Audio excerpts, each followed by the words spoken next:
What's going on, guys? Welcome to episode 3 of Football Talk. That's right. This week, we're kind of doing it a little bit early. We're having to do it on Wednesday. That is due to the fact that NFL starts this Thursday night on NFL Network. So I kind of decided, when I was at school, to go ahead and kind of transition the series over to a Wednesday, just because I think it'd probably be better for business. Good old Triple H. What's best for business apparently is best. And we're coming to you on the day of 9/11. Kind of a nationwide kind of mourning day. Personally, I kind of got over it a couple years ago. I guess it makes me a soulless bastard. So, hump day, Wednesday. We got to do it on Wednesday because, hey, football starts earlier and earlier every single year. So, this week is actually also kind of awesome because this will be the first week that I'll actually have somebody call into my show and get their opinions on the NFL's Week 2 predictions, as well as what they think about the big matchups of college football this week. I think I may actually keep them on for all of our picks in the way of college football as well as the NFL. So we'll get into it. I think we'll probably end up at the end of the show probably with the Bama and Texas A&M game. That's because it's probably the biggest matchup of the weekend. But to me, I think the Georgia Southern and Wofford game is just as big in my opinion. So introductions out of the way. We'll go ahead and jump into the NFL scores from this past Sunday and Monday night. The Atlanta Falcons headed into the New Orleans. That's terrible. New Orleans Saints home field in the Mercedes Superdome, and walked away with their first loss of the season, losing 23-17 to the Saints in a goal line stand. It was an interception from Matt Ryan that secured the Saints a win, and it really kind of put a mark on what may be a bad season for the already pretty good Falcons. I don't think they'll go 8-8, but I don't think that they're as good as they once were. They got beat by a very bad defense, and that's something that's very interesting. So there may not be as many good clicking that's going on between everybody on that roster at this point. New England and Buffalo also played each other. New England went into Buffalo and walked away with basically a 2-point win. They won 23-21, and New England looked very, very weak. They only won that game based on a Gostowski field goal at the end of the game to win it. After Brady completed to Amendola like 5 receptions. It was perfect. It was a beautiful drive. Amendola got hurt. He's out this week, by the way. Fantasy owners, Amendola is out, so sub him out. I have Amendola, so I had to sub him out myself. So New England looked very weak to me. They weren't as strong, and I was expecting Brady to completely shred the Buffalo defense, but maybe owed to how good the Buffalo secondary and the Buffalo team in general is. So maybe they'll shock us this year. Who knows? Cincinnati and Chicago played. Cincinnati walked into Soldier Field and walked away with a loss as well. Bears won with a 58-yard field goal to win 24-21. It was a beast of a field goal. It was 68 yards, I believe. I don't know if that was actually the game-winning field goal, but I know that there was a 68-yard field goal, and that's just one of the things that I want to kind of highlight about it, about the whole game, is the longest field goal in the 89-year history of Soldier Field. So that's something interesting to keep in mind. Miami and Cleveland played each other. Miami went into good old Cleveland, Ohio, and walked away with a 23-10 win over the Browns, the Jim Browns at that. Actually, I don't think it's actually Jim Brown. I'm just playing. So it was a decent game. I know Mike Wallace was bitching and complaining about not being able to get enough catches, but Tannehill and everybody on that team was just like, dude, you're pulling double coverage, man. You're pulling double teams. You open up so much more opportunities for everybody else on the entire team. So we went ahead and passed it away from you, which I agree. You got to get to the open man and really just kind of capitalize on other people's mistakes, aka the Browns in general is a mistake.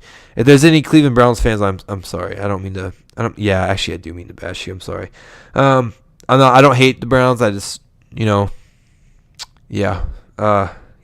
get away from that. Detroit and Minnesota played at the good old Ford Field, and Detroit wins 34-24 behind Reggie Bush and his hamness. He went absolutely destructive on them. He rushed for 90 yards and had 101 yards receiving. Reggie Bush is finally, I'm so proud of Reggie Bush. He's one of my favorite players in the league and probably of all time, just because I respect him so much. But he absolutely. And I'm a big USC fan. I have to like Reggie Bush. I mean, if you don't like Reggie Bush, and you're a USC fan, then there's something wrong with you. But Reggie Bush, that was he's finally in an offense that really complements his style of play. He's always been a great receiving back, even whenever Matt Leinart was handing him the ball and throwing him the ball. Always been a better receiving back, in my opinion, than actually a running back. So I think that it's perfect fit for him. I think Reggie will have probably the best season of his career this year, and probably next year too if he stays healthy. Oakland and the Colts played each other. I believe that was at Lucas Oil Field in Indianapolis, and the Colts won on a last-second drive to win 21-17 against the Raiders of Oakland. So it was a decent game. I actually got to see a lot of that, surprisingly. The Jets and the Buccaneers. I'm in Valdosta, Georgia, so I get the Buccaneers and Jaguar games as local games. So it's something different for me. I'm used to getting the Falcons games. But the Jets won this one 18-17 with a last-second field goal after a very stupid penalty by this defense. Buccaneers had the game in the bag, and they didn't get the job done. So Jets win with Geno Smith as their starting quarterback, so he already has a good record, 1-0. I mean, you can't really get better than that, unless if you go, undefeated, or 2-0, or 3-0, or 4-0. It keeps on building after each other. Tennessee and Pittsburgh. This game was interesting. Pittsburgh, I think, is finally starting to become a rebuilding team. They lost to the Titans in a very shocking loss. It was, I believe, they lost 16-9 against the Titans. They didn't get a touchdown until the fourth quarter. So I don't know what's wrong with that offense. And Marquise Pouncey got owned towards ACL and MCL. Pretty bad. Seattle and Carolina played each other, with the Hawks winning against the Panthers 12-7. This game was very defensive heavy and very good. Kansas City walked into Jacksonville against the Jaguars like I said they would, and blow the crap out of the Jacksonville Jaguars. They win 28-2. It's, I believe, the worst loss in Week 1 history. So I believe that's what they said, or it was like the lowest point scored by one team in a loss. No, never mind. It can't be, because Atlanta got 2 points against the Giants a couple years ago in the playoffs. The Rams beat the Cardinals in a comeback in St. Louis, 27-24. That game was awesome. Carson Palmer threw 2 touchdowns to Larry Fitzgerald to give him already half of what he got last season in the way of touchdown receptions. So I'm happy to see what they're going to do, but the Rams look solid. Their defense stepped up late in the game and really made a difference. And I believe their field goal, what's the field goal kicker's name? He hit like a 58-yarder to win the game too. The Cowboys beat the Giants on Sunday Night Football 36-31 in a decent game. Giants turned the ball over 6 times, 3 times in their first 4 drives. So it was very interesting. The Giants looked very shaky, and the Cowboys looked good. I have to admit. Shout out to Kyle for that. So the Eagles topped the Redskins in a stellar offensive display. I do not have the score for you for that. I believe it's 33-28. I believe that may have been the final score. I was not able to get the score for that game as soon as I could. But the Eagles looked very good on offense. Their offense is awesome to watch. Their defense got really gassed later in the third quarter once the Redskins got flowing and going. That will be good. This will probably be the best division in football this year, honestly, unless the West can really pick it up in the NFC. Definitely East will be probably the best division to watch. I would probably say North too, but that's just me because I'm a Packers fan, So yeah, it was okay. And then the Texans, Houston Texans, man, that was an awesome game. Texans came back from a 28-7 deficit, okay, in third quarter to win 31-28 in the fourth quarter against the Chargers of San Diego. Their defense stepped up very big, and they really turned it on the offensive side. It was a great game. It was really exciting to watch. So yeah. Yawning. Yeah, so it was awesome to watch. A great game indeed. Definitely. Texans are going to be strong this year. I bet you. I mean, I think they will be. I think once they get a lot of these teams that kind of struggled, they needed to kind of settle down and kind of pick up what they needed to do and kind of move on and just kind of get into their flow. And then the final game I really want to touch base on, 49ers beat the Packers, 34-28, in a shootout. This game was interesting. Matthews flew out of bounds to tackle Kaepernick, which was a little dirty, but then the refs decided to make them replay third down from the previous spot, and that led to a touchdown. And then the day next after that, the refs were like, "Oh no, we should have called that way it was."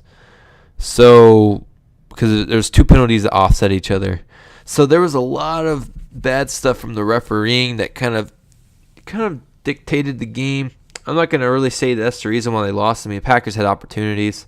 But, at the end of the game, Bourne pushed off completely after Tremont Williams and caught the ball for the first down.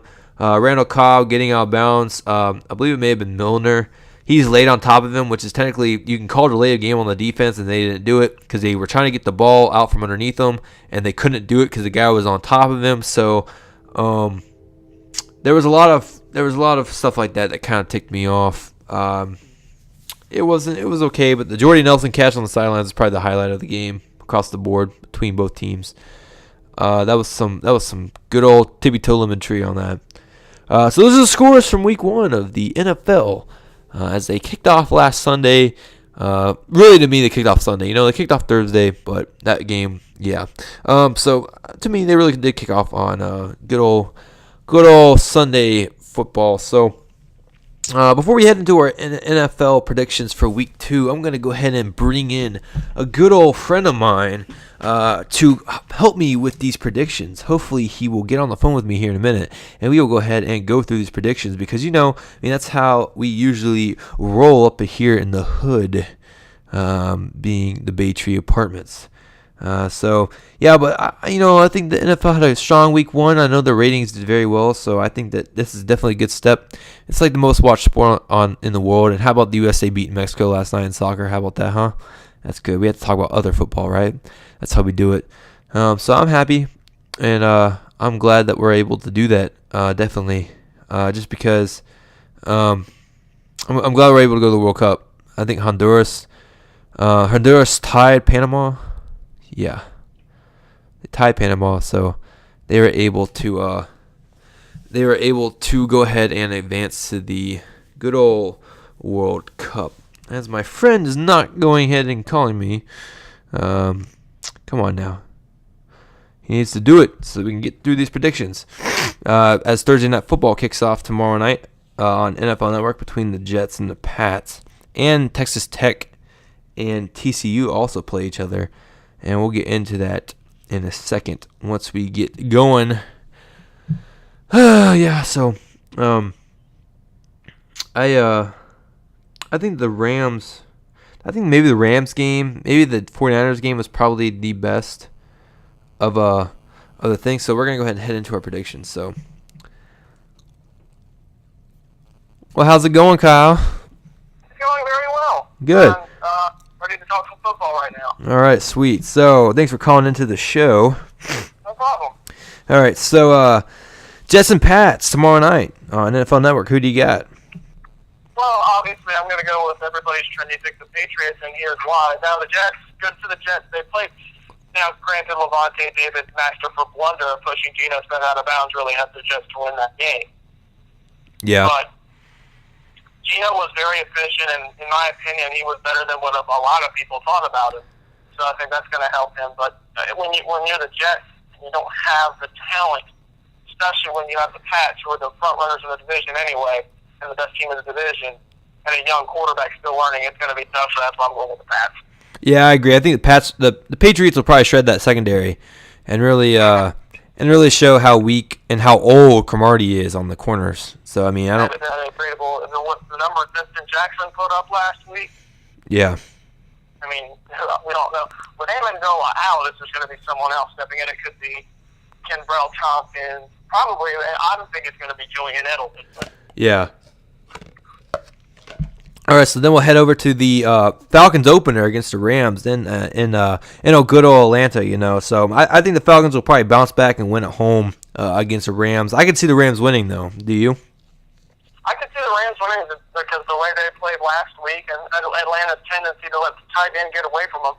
Jared Cook had a very incredible game, probably the best team from a tight end fantasy-wise last week, Jared Cook, and just stat-wise. Bradley's been a perfect quarterback, and the run game is still a question mark, but he's improved. The defense is strong, but in the Georgia Dome, the Falcons are tough to beat, and they're going to want to bounce back after a loss to their rival Saints. So I see the Falcons taking that one at home. Yeah, I could see it coming down to a field goal at the end, like it usually does for the Falcons. Mm-hmm. Yeah, so Carolina and Buffalo, they head into Buffalo. I think the Panthers will ultimately win the game. But I think the Bills could probably pull it out as well. I think the Bills, they showed a lot with E.J. Manuel against the Patriots defense, but I think the Carolina defense may be a little bit better. What do you think? I think Carolina defense is a lot better up front than the Patriots are in the front seven, but the secondary, I feel, is about even. E.J. Manuel made some great throws last week, and this is the game where I think it's going to be really, really close down to the end. But in the end, the team with more experience comes down to it, and it's going to be the Panthers, Cam Newton, going in there, trying to rebound from the game against the Seahawks, and I think they do so. Yeah, I think Carolina, they have a little bit too much at stake at this point to go down 0-2. They want to really do anything this season because that division is a lot stronger than it has been in the past couple of years. So exactly. Yeah. All right. The Vikings head into Soldier Field. I honestly think the Vikings could pick up their first win of the season against the Bears in the hostile Soldier Field. But I think what's really going to have to happen in that game is that the defense. I mean, the defense is good for the Vikings, but they need to tighten up a little bit on the corner, especially with Brandon Marshall. But their offense has got to get something going. I know. I mean, you got Adrian Peterson, but that Bears defense is a little bit too strong, I think, for the running game at this point. And that's where I'm going to go Lee Corso on you, and I'm going to go not so fast, my friend. And this is why I'm going with the Bears. Yeah. They impressed me. I still don't think the Bears will make the playoffs unless they continue to win. But Cutler showed that he's a little more comfortable under Mark Trestman. Brandon Marshall had a very big game. Forte did running. Now, Forte won't have that day running against the Vikings, but Marshall could do similar numbers against the Vikings secondary, which got torn up last week by when your secondary gets torched by two running backs in Brooke Bell and Reggie Bush last week for the Lions, that's not a good sign. And in Soldier Field, I think the Bears pull it out. Yeah, maybe Cutler won't get mad at the fans for being too loud in the red zone this year, right? Yeah. All right. The Dolphins head into Lucas Oil Field to take on the Colts. I think the Colts will win at home and go 2-0. Now, here's the thing, and this is probably, in my opinion, will be one of the best games in the league. Yeah. Dolphins, granted, they go into Cleveland last week, struggle, but Cleveland's offense is stagnant, but they look decent. But Indianapolis struggling with Oakland last week at home. Now, Andrew Luck, I'm going to give Andrew Luck a lot of credit here. For what he has for an offensive line, he impressed me. Yep. How about that 19-yard rush last week, right? Oh, I know, for the touchdown. I mean, he impresses me. But the Dolphins, Tannehill's not bad. And if Mike Wallace doesn't have a temper tantrum on the sidelines this week, maybe they can get some throws to him. So I think when it comes down to it, the team, I think the home field is going to come out and pull it out. I think it's going to be really close, and it's going to come down to an Adam Vinatieri field goal, 21-20 Colts. Yep. How poetic would it be for Vinatieri to get another win with a field goal, right? Yeah. Yep. So, why not again? Yep, exactly. So your Cowboys head into Arrowhead to take on the Chiefs. What happens in that game? I'm going to go with my Cowboys. Now, because I'm all of them think with a better team on paper. Now, I think the Chiefs will come ready to play. Alex Smith, very obviously, they showed a very good improvement, especially on defense. Now, granted, it was the Jaguars, but they look very, very, very, very good. Yeah. Defensively, holding them to 2 points. Yeah. They're going to probably crank down on Bryant, but when you're the Cowboys, you also have Miles Austin, Jason Witten, and the Terrence Williams continues to evolve as a wide receiver, and there's that. And then you can definitely also running game with DeMarco Murray. Plus defensively, switching to the new defensive line Kiffin. 6 takeaways. Granted, some of those were just gifts from the Giants, but when Ware's constantly coming over the edge, and I think the secondary, I think we're going to pull it out 27-24. Yeah, I think Dez Bryant's actually gonna be out this week. I think he sprained his left ankle. I don't think he's gonna be playing. They said he's probably going to be fine. Okay, I have the Cowboys winning that game too, even though it's in Arrowhead and Chiefs can do some magical stuff in Arrowhead. So I don't know. It would be a good game. I think it would be one of the better games. Yeah. Then another game of the week, at least not game of the week, but you know what I mean, like another game. I think maybe a 4:00 game. The Chargers go into Philadelphia to take on Philly. I think Philadelphia will probably win this game just because their offense was pretty impressive. Their offense is pretty good. That offense is going to be a nightmare to stop for some teams, especially with Vic. I thought Vic would always thrive in that kind of offense, and now he's going to get the chance to. If the defense can hold it out, granted the Redskins had their fair share of turnovers Monday night. Yeah. But if the offense can wear down defenses, the Philadelphia Eagles are going to have a chance to make the playoffs, which a lot of people weren't saying in the preseason, but now they are. As you saw, the odds of them winning the Super Bowl go from 50 to 1 to 25 to 1. That already had people believing.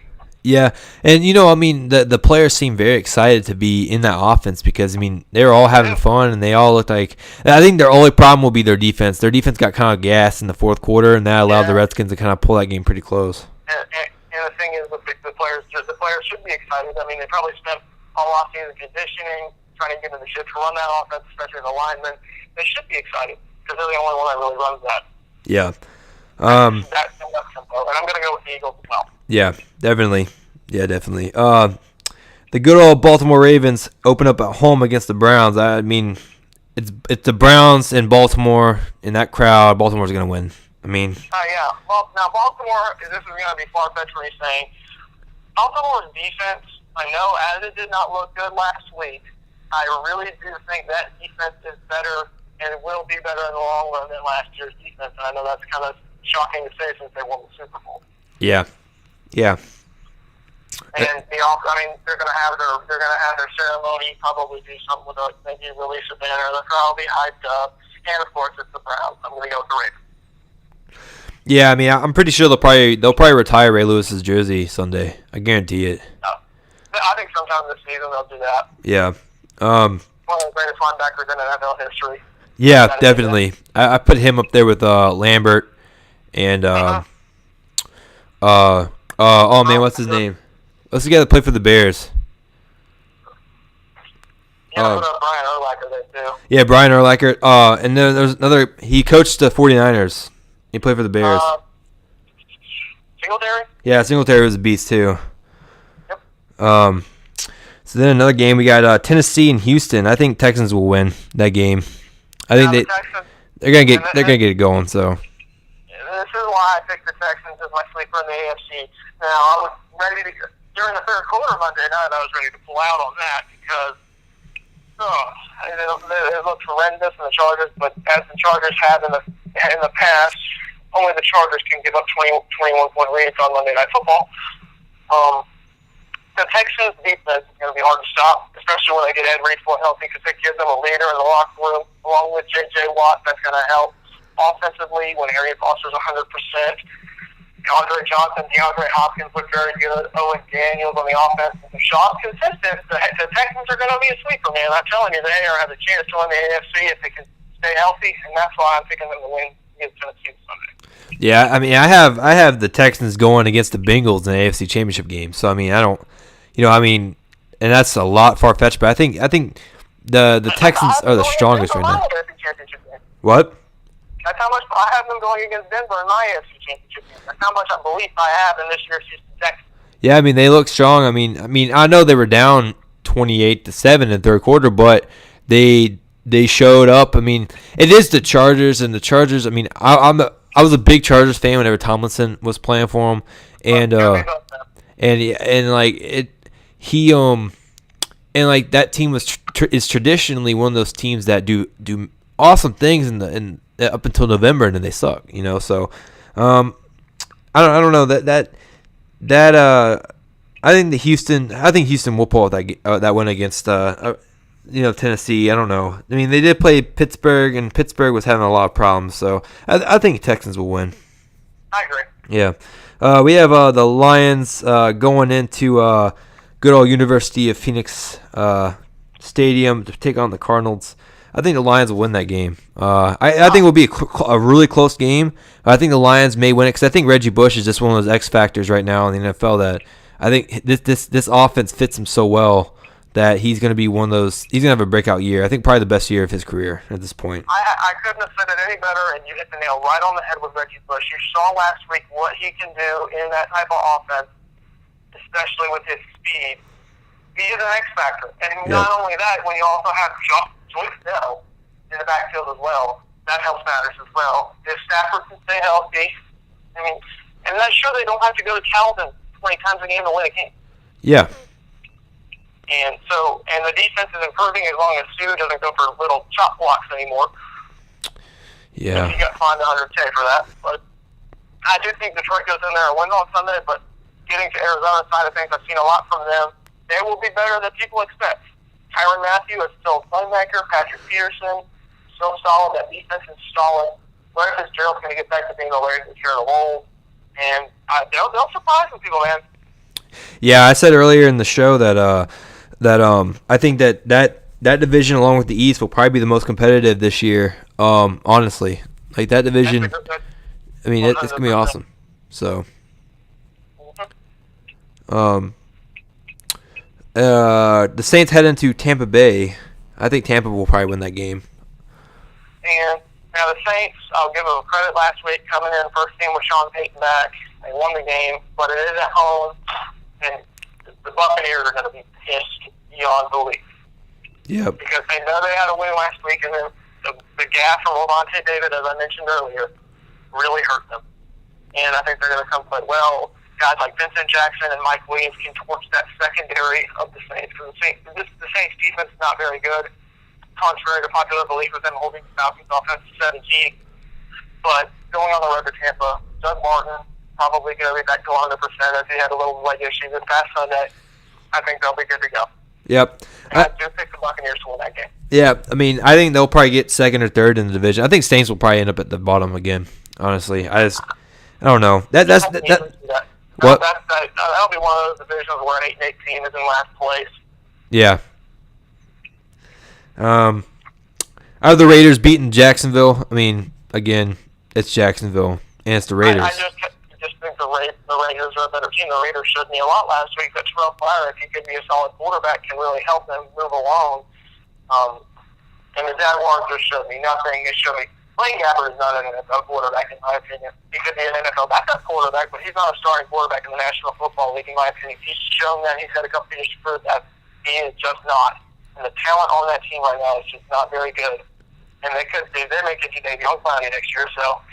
Yeah, I mean, they should just be playing for Javion right now. I mean, I think that Gabbert could have benefited from possibly sitting behind Garrard for a year if Garrard had been healthy, or bringing in somebody like Mark Brunell. Bring Mark Brunell back into Jacksonville, where he started off and made that franchise pretty known. You know, bring him back in and let him sit, or even like pick up Matt Hasselbeck in the offseason, let him work so he can see and get to know the offense. That's why a lot of people were talking about how the Jets should have signed a veteran to let Geno sit behind and learn the offense, but without throwing him into it. Which, you know, I mean, it paid off for him for week one, but, you know, I mean, I don't know if it's going to pay off for him for more than this. And that's the same thing with, like, the Titans. I mean, Jake Locker needs to have somebody sit behind for, like, a little bit. I mean, Kerry Collins was there for, like, half a year and then he retired, you know, so I don't know.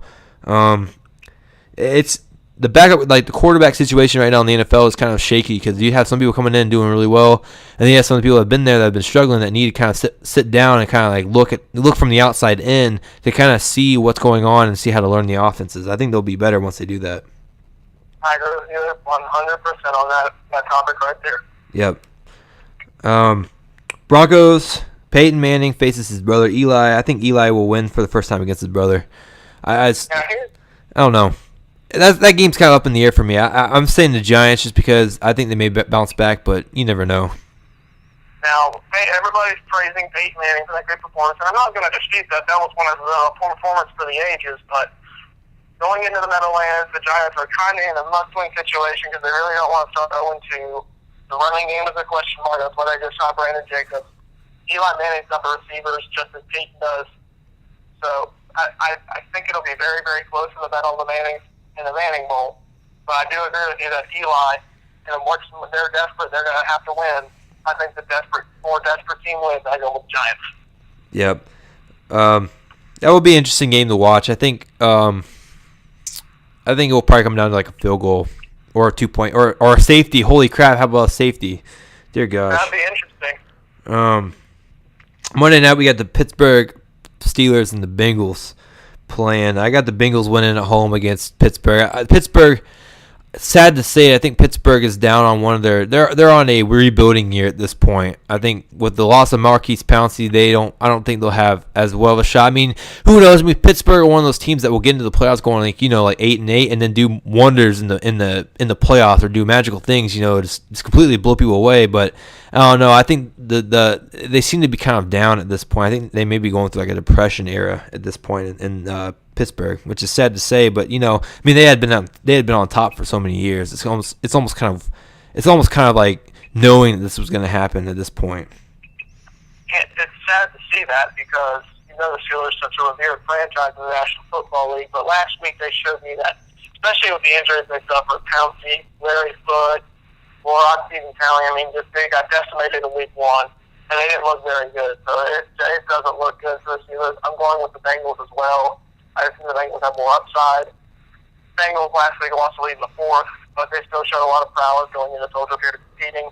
AJ Green's proving that he's one of the best receivers in the NFL. So, and I think Andy Dalton's one of the more underrated quarterbacks in the National Football League. So we'll see how that goes. Yeah. Our kind of two highlighted matchups of the week in the NFL is first we're going to talk about the Packers and the Redskins, then we'll move on to the Sunday night game against 49ers and Seahawks. So, Packers, Redskins, who you got in that one, Kyle?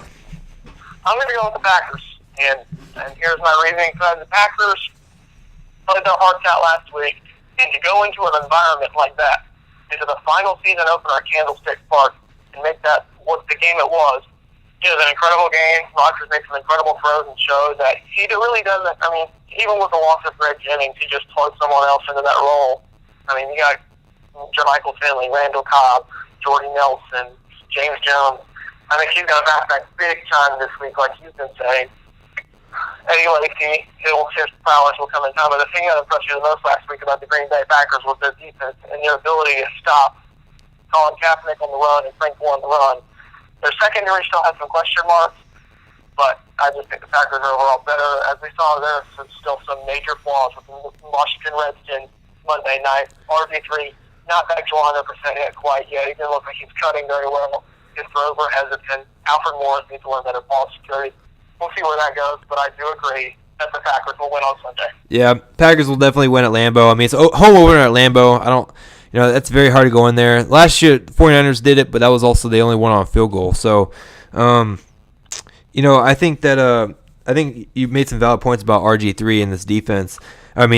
RG3 he was very hesitant to really do anything in the pocket. I think he was going through the thing that he was like, I really don't want to get hit, but also I don't really want to get I don't want to damage my possibility of losing my starting job. You know what I'm talking about? He seemed very hesitant in his decisions, and I think that started to go away once he got into the fourth quarter. Plus, the defense of the Eagles was starting to go down. But I think Packers, their offense, D'Angelo Hall is a douchebag, but I think that secondary is not as good, and I think that I think Rodgers will probably shred it, but I think it will be a closer game than we're making it out to be. But I think it will be a good game. But I think the Packers will overall win that game. They have to win to really stay. Because if the Lions win for some reason, then they're already 0-2, and they are in possibility of losing that division, which I don't see the Packers losing it this year. But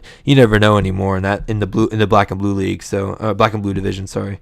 And getting back to the Redskins, the Packers already dealt with this similar type of offense last week at San Fran. They're going to be able to defend it a lot better this week at home in front of their crowd.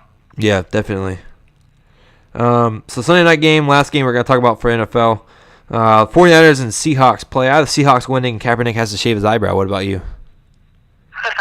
I thought a little bit. That's going to be interesting. But this is becoming one of the better rivalries in the National Football League, with the quarterbacks being as dynamic as they are. And you have two young studs and two very true Super Bowl picks. And I'm going to go about Seattle. Seattle last week, a lot of people, they struggled with Carolina. Good teams find ways to win ugly games, and that's what they did last week. Russell Wilson, 320 yards and a touchdown. Not typically his best game in total touchdown-wise. Very good. Marshawn Lynch didn't rush very well, but he's due for a bounce-back week. Receivers, the only thing that question marked me is receivers for Seattle. They had a lot of drop balls, so that could be an issue. But other than that, the offense is fine. Defense is still one of the best in the NFL, especially the secondary with Browner, Chancellor, and obviously Richard Sherman. They'll be up for the task at home on Sunday. And what do you think about it? What is your take on the Seahawks right now? I think the Seahawks are definitely. I think they'll take the division this year, just because I think there's a lot of jitters around the league in the way of receivers, and a lot of quarterbacks were kind of jittery. I think once we get into the flow of the season, we're gonna really see how strong the Seahawks are, and I think that I think they'll probably win against the 49ers. I don't think the 49ers. I mean, 49ers are good, but I think that they'll show a lot of poise and possession. They'll have a lot more possession, I think, than the Seahawks will, but. I think that secondary will really shut down the receivers. I mean, Anquan Boldin did pretty well, and I think that Richard Sherman will probably be on him. So I don't think their passing game will be as strong. It'll just really be a matter of can they contain Gore and Kaepernick, which I think they can. That defensive line is really good, and I think the offensive line of the 49ers isn't as good as a lot of people think, and I think that front seven will probably exploit it. But you never know. I mean, that rivalry since it's the night game, it's in Seattle, it'll be a little bit chillier, so it will be a good game no matter what. And I mean, you got the 12th man, you got crowd noise. It's gonna be crazy. It's gonna be a great atmosphere. So I think Seattle will win because they're at home at this point, honestly. And then getting to what I was gonna say on San Francisco showed a lot last week, and they can still put points on the board without their weapons. Their big weapons and Crabtree and others. The thing, like you said, they're gonna have to. I think the Seahawks will key down on Anquan Boldin. I think containing Gore and Kaepernick is good for a limited amount of time. You won't be able to contain them forever, but if you contain them for the most part, you're going to win the game. And that's what I think they do on Sunday. I'm going to go Seattle Seahawks as well. All right, cool. So, yeah, going through all the predictions for Week 2 of the NFL, it's pretty strenuous, and we made some good picks, but let's see if they all come true. I think they will. I mean, I honestly think that who we picked will probably win the games, But kind of moving over to the other side of the ball, moving from professionals into amateurs, and we'll go ahead and jump right into college football and the predictions for this coming week. We won't get into the Alabama stuff just yet. We'll wait for the end for that because we know that's going to be the game of the year. Yeah. So tomorrow night we have TCU and Texas Tech. Who you got in that game? Now, TCU, interesting dynamic. Quarterback Casey Paul out for at least 8 weeks with that forearm issue. So we got Trayvon Boykin, but the good thing for Trayvon Boykin is he's coming with playing experience from last year. And they're going to go Texas Tech, first year under Kip Kingsbury, very good player. Under Texas Tech, very good coach as well. They started off very well. I'm going to go with TCU because I think they're just better on both sides of the ball than Texas Tech. It'll be a close game, very good Big 12 game, but I do think TCU pulls it out tomorrow night. Yeah, that's definitely agreed. I like the Horned Frogs a lot more than I like the Red Rebels, but Red Raiders, sorry, not Red Rebels. Wow, I was looking at Ole Miss. I have Ole Miss on my list. But yeah, I think Horned Frogs will pull it out. They looked pretty good against LSU last week. So was that last week or 2 weeks ago? 2 weeks ago, but they still put up a fight, but LSU just SEC competition. Yeah. All right, Iowa and Iowa State. I have Iowa State winning that game. I have Iowa State as well. Now, both teams are kind of on the downturn, especially Iowa. Kirk Ferentz hasn't had as good as teams as in the past over there in Des Moines, but I do think Iowa State is just a better ball club at this point. I think the Cyclones pull out. Yeah. Stanford and Army, who you got? Now, this is going to be closer than the experts think. Stanford by 6. Yeah, I have Stanford going to the national championship game, so I hope that they do well. I mean, I don't know, like that team will be the team to watch. I think, in all honesty, around the league, just because a lot of people don't have them going, and I think Oregon will probably lose to them in the Pac-12 championship game whenever they play. But I don't know, the Pac-12 is so open all the time because teams step up and go down all the time. I think UCLA has a good bid to win that conference too this year. So. I think Stanford will win against Army. I think it won't be a blowout, but like you said, I think we'll be a lot closer than people think. I probably say by a touchdown, if not 6 points, definitely. And I think Stanford. I got Stanford in the Rose Bowl, and we'll get to that in a minute. Yeah, Penn State and Central Florida. I got Penn State winning, of course. I got Nittany Lions probably going pretty close to undefeated this year. I could see Central Florida winning, but I like Penn State a lot. So I got to root for Joe Paterno, you know. I mean, I'm not going to condone the actions of what happened at Penn State, but I still support the university fully. Christian Hackenberg was decent in his very first 2 weeks, especially. He's going to go. Is that at home or is that at Central Florida? I believe they go. No, I think it may be at home, and they may actually go to Central Florida. So I can't remember. Maybe one of the two. But Hackenberg has looked very good, really getting thrown into the starting job as a true freshman. That's been an interesting dynamic. The defense is still very stout out there. And the thing with Central Florida is Central Florida, a very athletic ball club. They're not going to back down, even if it's wherever it's at. And it's at Penn State. I think in Happy Valley, I think the fans will get behind them, and I think Penn State starts 3-0. Yeah. Yep. Louisville, Kentucky, who you got? I'm not going to... Oh, man. Louisville, they have looked very, very, very, very, very good against very, very, very, very weak opponents. Jay Bridgewater, probably one of the better NFL-ready quarterbacks. I rank him number 2 on my big board for quarterbacks, so I think Boyd is better than him personally. But I just think Louisville's a better team. I think Kentucky will keep it close up until the fourth quarter. I think Louisville wins by a couple touchdowns. Yeah. I think Louisville will win ultimately, but I'm going to root for Kentucky, of course. I always do that in football, especially when they were playing LSU in 2009. I got to pull for my Cats. Yeah. I think Louisville, Teddy Bridgewater, like you said, I think I said to you a couple of days ago about how I think Taj Boyd is a better pocket passer. I think he's a better overall quarterback. I think Bridgewater would be a good wide receiver or running back in the NFL, or even a Wildcat. I mean, no, nobody does Wildcat anymore. Yeah, maybe a pistol offense running. He'd probably be good to go to Philadelphia and run with Vic. I mean, that'd be pretty good. Next game on my list is Mississippi State and Auburn. Who you got? Now, Auburn is impressive.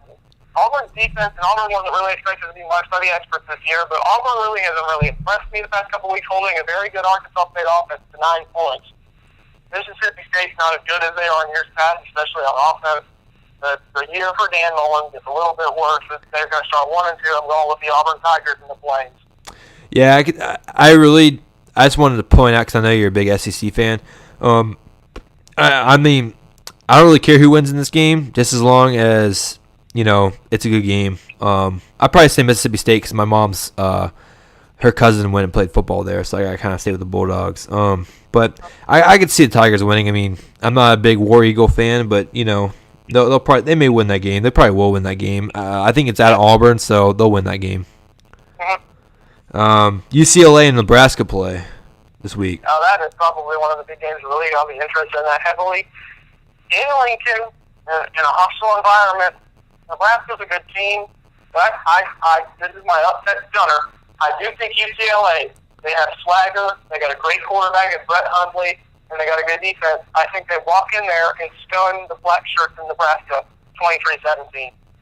Yeah, UCLA, Jim Moore, I love Jim Moore. Even though I'm a USC fan, I got to root for UCLA because I hate Nebraska at all. So, I mean, I can't stand them. So, UCLA, I think, will win. Again, upset alert going out on this one. I think that UCLA, I think they would do win, honestly. I think it will be a good game.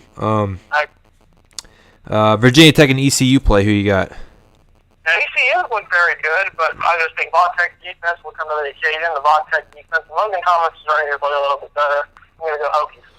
Yeah, I'm going to go Hokies too. I think ECU will give them a good show. And that Virginia Tech defense is probably number 2 in the nation at this point. Like, honestly, their defense is where it's at. Top 25 in the nation. There are some good defenses, especially in the SEC, Pac-12, Stanford, and Alabama. But I would put Von Tech up there as well. Yeah. So I think Virginia Tech will win just based on defense. I think defense will probably get some turnovers and capitalize and make that in points. Probably some pick sixes or some fumble returns. So I think Virginia Tech will probably win that game. But it's in ECU. It's at the Pirates. So I mean, it's a away game, and traditionally, Virginia Tech has never done well against smaller away schools, especially whenever they played. Who'd they play? I think they played like Eastern Illinois one year, something like that, and they got owned. So, I mean, I could see ECU winning, but I think Virginia Tech will win ultimately. I agree. Tulsa and Oklahoma, who you got? Oklahoma's a better team, even though they struggled offensively with West Virginia last week. And I just think their defense was very stout, only allowing about a touchdown. Offense will be better this week, especially now the defense is going to have to hold a high-powered Tulsa offense, but I think they do so sooner by 3 touchdowns. Yeah, I see Oklahoma winning too. I could see Tulsa doing it, but I think ultimately I see ultimately a lot apparently. I think that Oklahoma will win the game. But it's at Oklahoma, so I mean I think they have an edge. Nevada and Florida State. I think Seminoles will probably beat Nevada. I can see the Wolfpack winning though. Now Jameis Winston impressed me a couple weeks ago on Monday night. That Monday night game against Pitt. Redshirt freshman, I really didn't think he had much, but completing 25 out of 27 passes is not something to take lightly. That's been very impressive. Florida State, very underrated in the ACC. I still think they're the second best team in that conference behind the Clemson Tigers. Possibly if Miami comes into the mix, that'll be an interesting game. But they do play Clemson and Miami, so we'll get to see what happens with that. But I do think Florida State wins this Saturday against Nevada. Yeah. 2-0 Tennessee heads out to Oregon, the 2-0 Ducks. I think Oregon will probably win this game, honestly. I think Oregon big. Tennessee, when you play, I'm pretty sure they played a nobody week 1. I don't even know. But then they played Western Kentucky last week. Now, granted, Western Kentucky did beat my Cats, but Western Kentucky's still not grade A competition. Oregon is grade A plus competition, especially when you have to go up to Austin Stadium to go against that offense and that Marcus Mariota and the Anthony Thomas. Yeah. That's because I got Oregon big. I think I have Oregon in my national championship game, so that will be interesting. Who do you have them playing? Alabama. Washington and Illinois. I think Washington will probably win. I could see Illinois win, but I think the Huskies will pull that one out on the road. I picked Washington 2 weeks ago to beat Boise State, and that worked out. I'm not going to pick them against them. Now, Illinois, first week was lackluster against the Southern Illinois team. Last week was very good against the good Cincinnati team, so you really don't know what to expect out of Nathan Shieldhouse and all the Illini. I just think Washington's a better team. Washington takes the W. Yeah. Vanderbilt heads into South Carolina to take on the Gamecocks. South Carolina rebounds big. Yeah, I think South Carolina will win. I hope Vanderbilt wins, but I think South Carolina will win. Just because I think there's a lot. Now I wanted to say that Vanderbilt and Ole Miss probably gave one of the best games of the year 2 weeks ago. But I think South Carolina will probably win this one. I mean, they will, but I think Vanderbilt will give them a show and probably make them kind of sweat a little bit. It will be. It'll be. Now, surprisingly, it'll be a low score, 17. I'm going to give it 17 to 10. But I do think it's South Carolina. They got more at stake because if they lose this game, they really kind of hand over the Eastern Division to the Georgia Bulldogs. So, Clowney, I still don't understand the spotlight on Clowney. Everybody dogs on him for taking play drop, but Lyman, he's a lineman, it'll be different, but they get tired, they get worn out. So, Clowney, he's not a Heisman candidate by far, but he's still a great player. Probably the number 1 pick next year in next year's draft. But South Carolina wins this game. Yeah. I have or next game on my list. Wow, I'm zoning out. Hold on. Ohio State and California play. Traditionally, Big Ten teams have not gone on the road very well to the West Coast. So I can almost see California pulling out the upset, but I think Ohio State with their backup. I think their backup quarterback's better than Braxton Miller. Yeah, I think he's better. So I could see California winning, but I think Ohio State will probably win. I think Ohio State will win, and the reason why being is Ohio State's just a really good team, and they're going to have a shot at the national championship, mainly because of their cupcake schedule, but I digress. Cal struggled with Portland State last week. That's not something you want to see out of a Pac-12 school. Ohio State goes in and wins handily. Yeah. Ole Miss and Texas, who you got? I got Ole Miss's offense put up numbers, and Texas last week, as we saw, Yeah, they can't stop the running game. 550 yards rushing to BYU. That shows you all you need to know. Manny Diaz out as defensive coordinator. you just I got Ole Miss as well. I think Ole Miss goes on the road in a hostile environment at a Big 12 team and takes a W. I just think Ole Miss is very young and hungry, and I think Hugh Freeze is a hell of a coach. I think they walk in there and stun the Longhorns. Yeah, I could see Ole Miss winning the game. Definitely. I'm not a Texas fan at all. But No. yeah, I mean, but I think that Ole Miss will win because that running game, as we saw against the Vanderbilt, that running game, they'll probably dismantle the Longhorns, and Longhorns will go good old 1-2 on the season starting off. Notre Dame and Purdue play at Purdue on ABC at 8 o'clock. That's Saturday night football for you right there. I think I could see Purdue winning the game, but I think Notre Dame will probably win. I think Notre Dame, their offense is underrated, but I just think Purdue will pull out stops this weekend. Their team is not as good as in years past. It will be close. Notre Dame wins in overtime over the Purdue Boilermakers. Yep. Maybe this time somebody won't get screwed on a rushing touchdown, right? Oh, man. Northwestern plays Western Michigan this weekend. I think Northwestern will beat the Broncos. Do not sleep on the Northwestern Wildcats. You heard it here first. Northwestern Wildcats are one of the most underrated teams in the country. Pat Fitzgerald has built a winner out there in Evanston. It is incredible. They should be 4-0, and then they have Ohio State walking into Evanston. I think Northwestern, I have them in the Rose Bowl. Yeah, facing Stanford. I think they win the Big Ten. I think they're that good of a team this year. With Kane Coulter, Benrick Mack, I think Northwestern football is finally on the map. Yeah, I think that I know Brett Messburger is really happy about it. So I think Northwestern will definitely beat Western Michigan. I could see them beating Ohio State. Don't they play? I think they play Michigan later on in the season. And they get Michigan at home. Yeah, and I know they play Penn State. I believe at Happy Valley, so that would be a good game too. Even though Penn State has nothing to lose at this point, just because they're bowl banned for the next couple of years. So, but I think Northwestern will definitely win that game, and I look forward to them facing Ohio State. Isn't that next week? That's next week, right? 2 weeks from now. 2 weeks from now, okay. Wisconsin, Arizona State. I have Wisconsin winning. I don't know that. Arizona State. Yeah, I can see it going either way. I think the Badgers will probably ultimately win. I think they're a little bit overrated, but their running game is pretty good. So.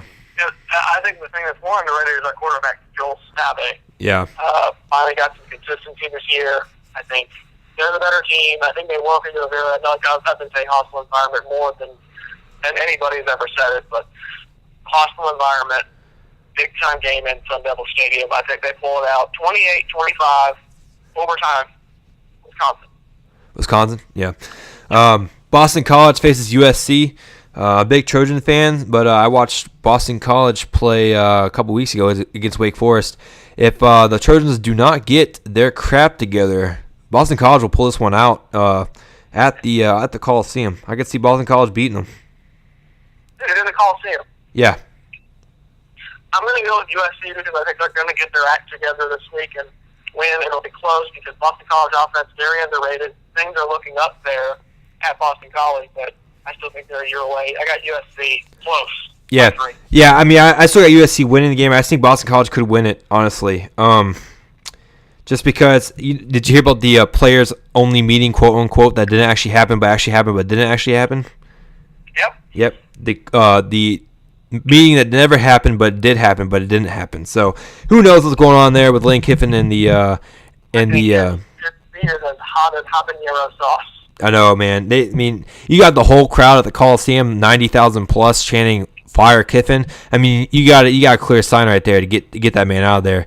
If only Pete Carroll didn't have success at the Seahawks and he would come back, I'd be praying to God. But I think Pete Carroll he went on to better things, and he left Kiffin a great team, and Kiffin just he's a terrible coach anyways. Couldn't do anything with him. He left him a great quarterback in Matt Barkley, and look what happened. Yep. Georgia Tech plays the 2-0 Duke Blue Devils. Who you got? I got Georgia Tech. It's in Raleigh. No, it's not Raleigh. It's in Duke. Georgia Tech's a very underrated team this year. I think Yadley is a very underrated quarterback. Obviously, the dribble option is hard to stop. I think Tech wins. They're the better team. As Roman Reigns' alma mater takes the W. Yeah, I could see Georgia Tech winning. I could also see that Duke team they have a lot of spirit, and I can see them winning it. But I think Georgia Tech will win.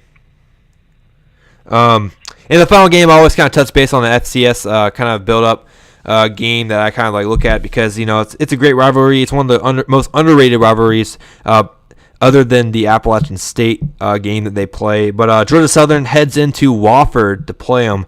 The Eagles take on the Terriers. I think Georgia Southern will pull out the victory, but I think Wofford will probably bounce back from playing Baylor last week, which really wasn't even a contest. But I think that will be one of the best games across all football playing this weekend, just because I've watched the Georgia Southern and Wofford games, and they're fantastic. Almost as good as the App State Georgia Southern games. It's probably one of the biggest rivalries in the history of sports to me because it's so electric, and there's so many great cheers that go on in the crowd. I'm not even going to get into that because it's kind of rated R. But I think Georgia Southern will probably win, but I think Wofford gives them a show for the home fans. I agree with you on the Southern. I agree Southern will take the W. And Southern, aren't they coming into FBS soon? Yeah, next year they're in Sun Belt with Appalachian State. So they're going to prepare, and that'll be interesting. But I think Southern takes the W. Yeah, I mean, I don't know. Like I said, it's always great. It's always great. It's always great. I mean, I wish that game. I think maybe on ESPN3. I'll probably have to watch that. I'll probably cut off all the other games and just watch that. Because again, and anybody listening, if you don't watch that game, then you really are missing one of the best experiences in sports. Because a lot of everybody gives a lot of high props to the Division I schools, but a lot of some of the better football games are actually played at the lower levels because it's a little bit more competitive. Just because a lot of schools have about the same amount of money to be able to put up their football programs, and you don't have the necessary jump between like Sun Belt or the old WAC compared to like the Pac-12 or the SEC. So definitely watch that game if possible. Any last thoughts on our football conversation, Kyle? Before we get into Alabama and Texas A&M. Oh yeah, I forgot about that. Yeah. As we get into that game, I know this has as much hype as the game has had in recent memory. Yeah, definitely. And Manziel at home, it looks like he's got a swagger about him now, but the only problem for A&M is he doesn't play defense. Yeah. That defense hasn't looked very good in the past couple weeks, as you can see, giving up 20-plus points to Sam Houston State. Now, granted, Sam Houston State is one of the better offenses in Division FCS, but you're a Division I, you're a top 10 team, you're not supposed to give up that many points to that type of team. And Leo Saban doesn't forget. Saban doesn't forget anything. They've been playing it all off season in the weight room, just preparing the Bama players to go in there. And I think this lives up to the hype. I think it's going to be a sparring match. In the end, I do believe Alabama pulled it out. But as you've been alluding to, I can easily see Texas A&M pulling this out, and Johnny Manziel furthering a campaign for a back-to-back Heisman. Yeah, I think that Alabama, they showed a lot, and I mean a lot of weakness against Virginia Tech, but I think that Saban literally went in there after that game and probably tore them all a new one, just like Saban would do. But I think Bama will pull out the victory. It would not surprise me to see the number one team in the nation fall this weekend, just because they kind of need it, because they always seem to do that, and then they bounce back and do better after they lose. So I think that Alabama will probably win, but I could see, it would not surprise me to see Texas A&M win, because I don't think the Bama offense is as good as it has been in the past. But I think it's more of the atmosphere. Walking into Kyle Field, that's, I don't know. That's, even though it's named after you, I don't know. Yeah, 12th man. I mean, I could almost see it though, because Texas A&M walked into to Tuscaloosa and won, and it almost be kind of poetic for Alabama to walk into the 12th man and win. I just think the offense for A&M, high power, and the Bama defense can stop them, because you're going to have Trey Carson, Molina, Mike Evans, Ricky Seals-Jones. You're going to have people trying to make plays, especially Johnny Manziel, who I'm an avid fan of, but, I mean, we'll see how that goes. The crowd's going to be fully behind them. As a reminder, 3:30 on CBS for that one. You're not going to want to miss it. Yeah, definitely. And Alabama defense, they can bring it down, especially with C.J. Mosley, one of the better returning defense players in the country. The line for Alabama, though, the offensive line gives me worries because it's not, when you have Vera Jones in there and Chance Warmack in there, you thought they were going to be always be big, but this year it's kind of a different dichotomy for this Alabama team. You don't have the power back, you don't have the Ingram, you don't have the Lacey, you have the more finesse back in TJ Yield. Yeah, definitely. But wide receiver-wise, they got Amari Cooper, who in my opinion is probably one of the top 5 receivers in the country. I think he's second behind Sammy Watkins. But it'll be interesting. I do think Bama walks in there, but it will be really close. No, I don't think Alabama walks in there and blows them out like everybody thinks they will. I think it's going to be close. But I do think Saban and then gets retribution and march towards, hopefully, another BCS National Championship. Yeah, I could see it being very close. I don't think it will be a blowout by far. I'd probably say a touchdown, maybe 10 points, if even maybe just a field goal. Who knows? It will really just come down to. I think the Texas A&M defense isn't as strong as it should be. I think it's a little bit weaker. Rice gave them fits. I know they had like 4 or 5 people out because they can't stay away from trouble. But I think that the Texas A&M defense is not as good as a lot of people are making them out to be. Honestly. Yep.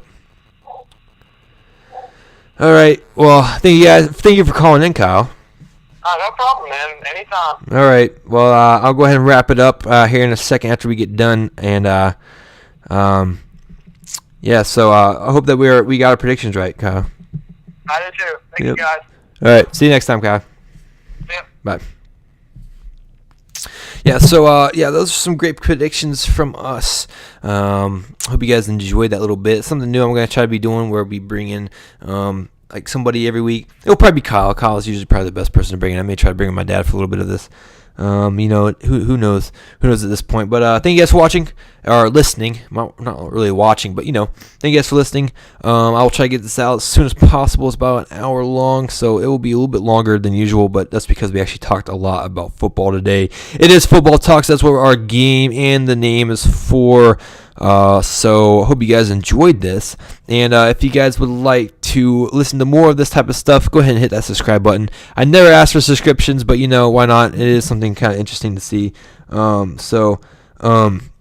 just wanted to tell you guys that. So thank you guys for listening, and I will see you guys next time. Bye.